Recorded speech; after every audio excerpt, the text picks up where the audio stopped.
That was Roxette from Dr Feelgood's album Down by the Jetty, which caused an awful lot of attention at the time, really. The Sex Pistols played it, and the Jam and the Clash. Yes, I think a lot of bands at that time were kind of following our lead, if you like. So I believe. Because when you got your first gig in London, I mean, this was 1973. People are, still a bit hippie. People are wandering around with long hair and flares. And then you guys turn up in your sharp suits and short haircuts, and must have given everybody a bit of a shock.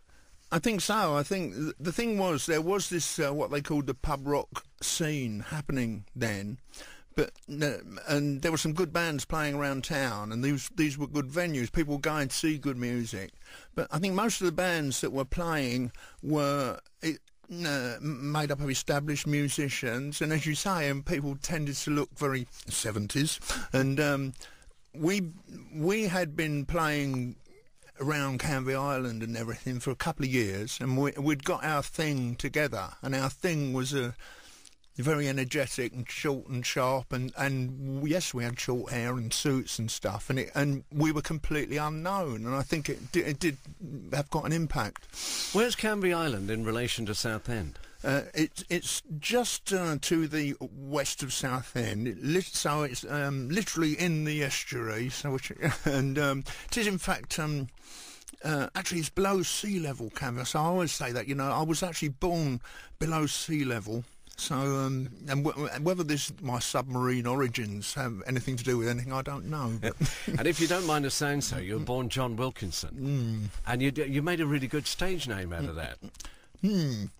Yes, well, I mean, from childhood, people have known me called me Wilko, as they will do if you've got that name. And then when we started going with the band, I called me that, and so that's what I become, and that's what's on my passport, and what my wife and mother-in-law call me, and so people that call me anything else don't know me. Now, I remember seeing you with the Feelgoods on stage, and I was just absolutely blown away by the way, your energy and the way you play guitar. You kind of pointed the neck at the audience like it was a machine gun, and you were constantly moving around on stage. It was unbelievable energy. Yeah, I think we never discussed or worked out what we did on stage. It's just a matter of kind of. I was saying to someone earlier on, actually, it's quite easy to know what it is. It's like if you're say dancing to a record you really dig with someone you really like, you just abandon yourself to it, and you will just move as the music moves you, and that music moves me to move like that, and still does. When you were growing up, though, which records kind of moved you as a teenager and a budding guitarist? I think I just started learning to play the guitar because, I thought I fancied myself on the guitar, I didn't know anything about music. Then the Rolling Stones emerged, and that was it. That was the kind of music I liked. I wanted to learn to play like that. Then I heard a record by Johnnie and the Pirates, and I was absolutely riveted by the guitar sound. And then I found out that the man responsible for this guitar sound was Mick Green, and there was just him. You see, most bands had two guitar players, a rhythm guitarist and a lead guitarist, but Johnnie and the Pirates just had Mick Green. He did it all himself, and I thought I want to play just like that, and attempted to copy him. Well, let's just remind ourselves how it sounded. It comes from the 1960s, and this is a 70s show, but here's a little taste of Johnnie and the Pirates and the work of Mick Green.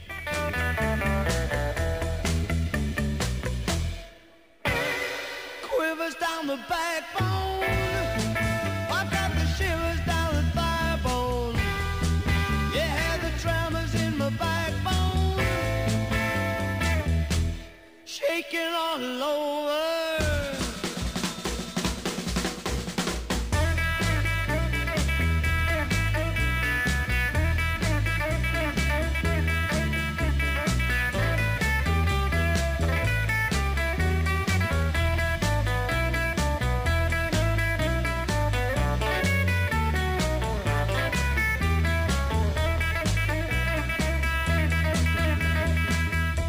little bit of Shaking All Over there, featuring Mick Green, the guitar player, with Johnny Kidd and the Pirates. And the reason why there's a bit of attention now on the Feelgoods after all these years is there's a new movie coming out. Tell us about that. Well, this film, it's called Oil City Confidential. It's a new film by Julian Temple, who's made a couple of great films about one about the Pistols, one about Joe Strummer, and this is kind of the third one in this bunch of films. When I was told a year or so ago that Julian Temple wanted to make a film about Dr. Feelgood, my reaction was, how on earth can he? You know, this all. But he has done, and I can say, hand on heart, it's a great film. It's very entertaining, very good, and I found it quite moving actually. It's certainly a very good film. Oil City Confidential. Now, the lead singer of Dr. Feelgood was Lee Brillo, sadly no longer with us, who I always remember for the white jacket. And did he only have one white jacket? Because it was a pretty scruffy, dirty white jacket. He did that, and that jacket did sterling service. It was just the one, and it certainly got put through its paces. I mean, it was even featured, I believe, one year on the back page of the NME on the end of the year. There was just a photograph, just the jacket hanging up on some dressing room wall, and it was you could tell it had done some work. So what happened? You played your first gig in London at the Hope and Anchor, and then it kind of already kicked off, didn't it? It did. We very, very quickly we were drawing huge crowds in London. Eventually, the record companies started taking notice, and we were signed by United Artists. I think first of all they were a little bit cautious because although we were very popular live, it wasn't the kind of music that was happening at that time, and so when I think our third album, the live one, did in fact go to #1, and I think we proved our point, you see. And just when all this success was happening and you're riding on a big wave, you left. Well, I didn't leave. They threw me out. Why is that?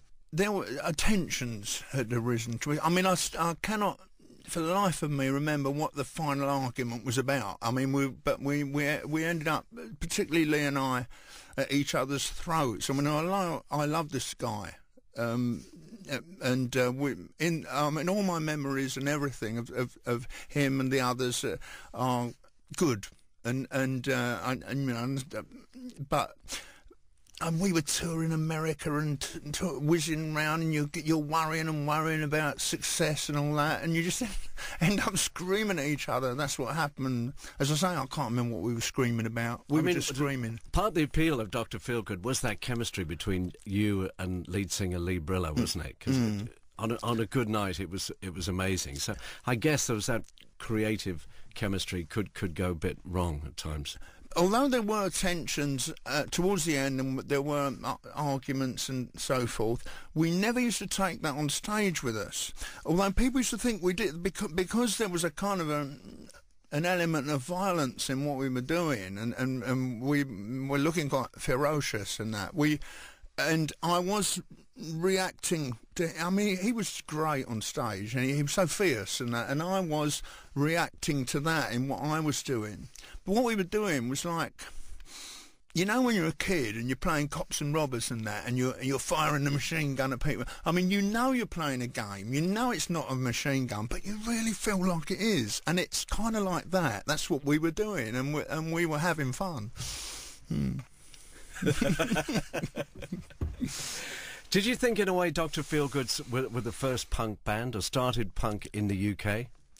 I think it's certainly. I mean, I got to know many of the musicians in those bands later on, and I know that many of them saw Dr. Feelgood when we were playing in the London pubs and that, and it certainly gave them the cue for the bands they formed and what they did. I think what they took from Dr. Feelgood was energy and the briefness and that was the thing, the energy, combining that with the sort of outrageous fashions and that. You know, a year later you got punk music, and I think we had played our part in the beginnings of that.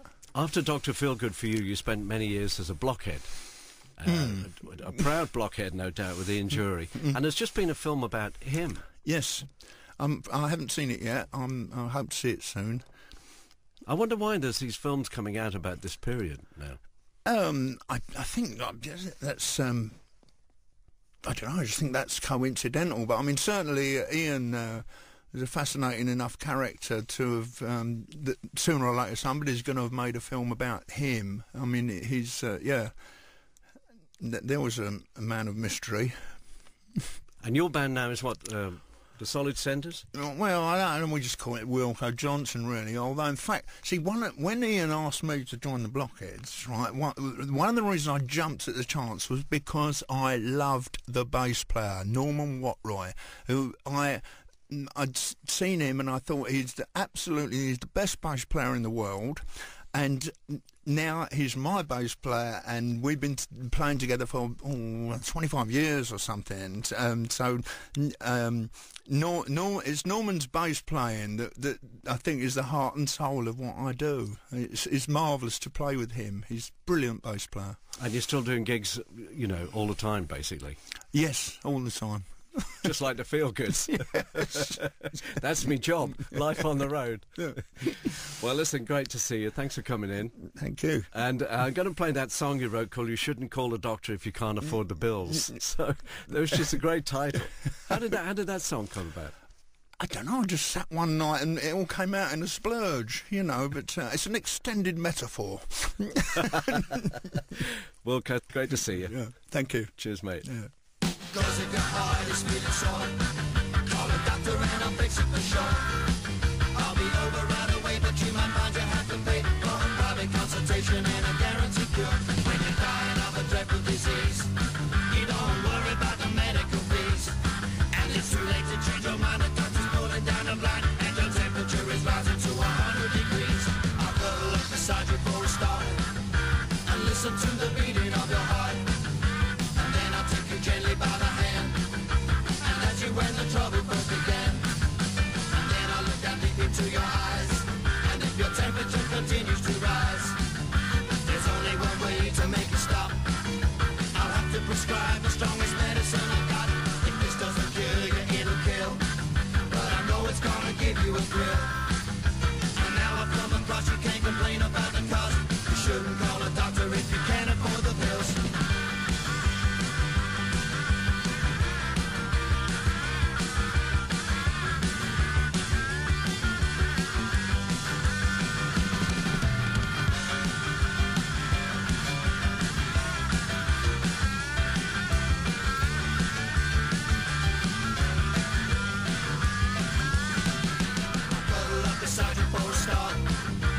Listen to the beating of your heart, and then I'll take you gently by the hand, and that's you when the trouble first began. And then I'll look down deep into your eyes, and if your temperature continues to rise, there's only one way to make it stop. I'll have to prescribe the strongest medicine I got. If this doesn't kill you, it'll kill, but I know it's gonna give you a thrill. And now I've come across, you can't complain about the cost. You shouldn't call a doctor if you can't afford the pills.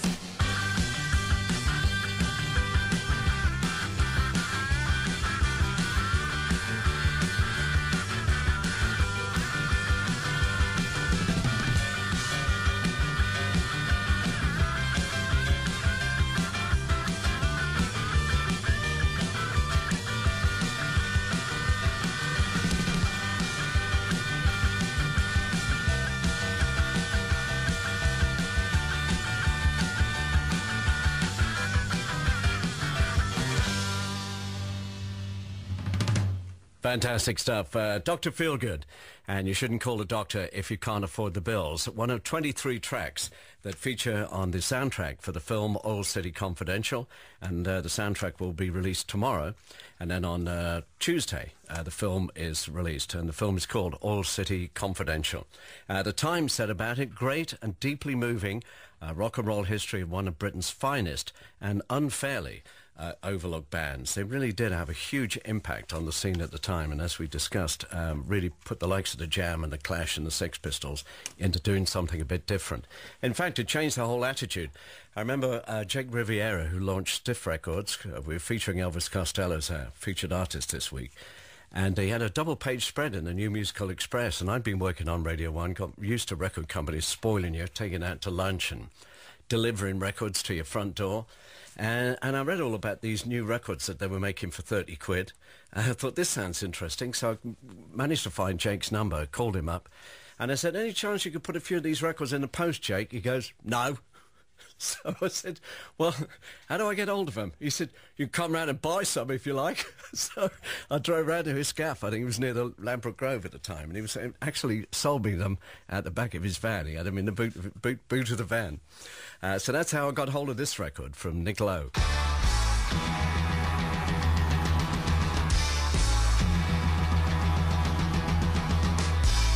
I remember the night the kid cut off his right arm in a bid to save a bit of power. He got 50,000 watts in a big acoustic tower. Security's so tight tonight.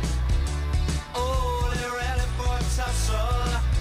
Gotta keep your backstage passes, 'cause the promoter had the muscle. And so it goes, and so it goes, and so it goes, and so it goes. Oh, where it's going, no one knows. And so it goes, and so it goes, and so it goes, and so it goes. Oh, where it's going, no one knows.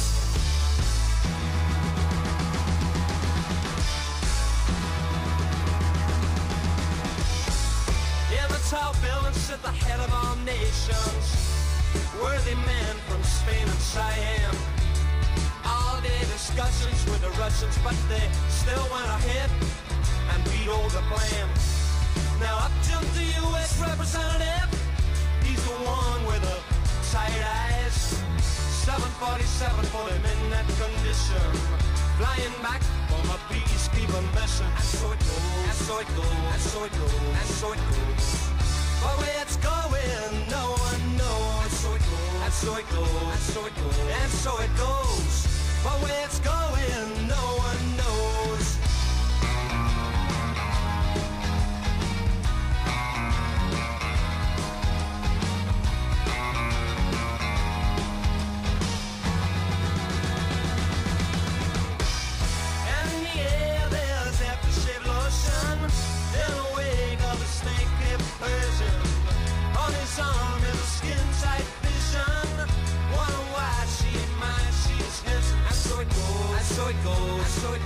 So it goes, but where it's going, no one knows. So it goes, and so it goes, so it goes, and so it goes.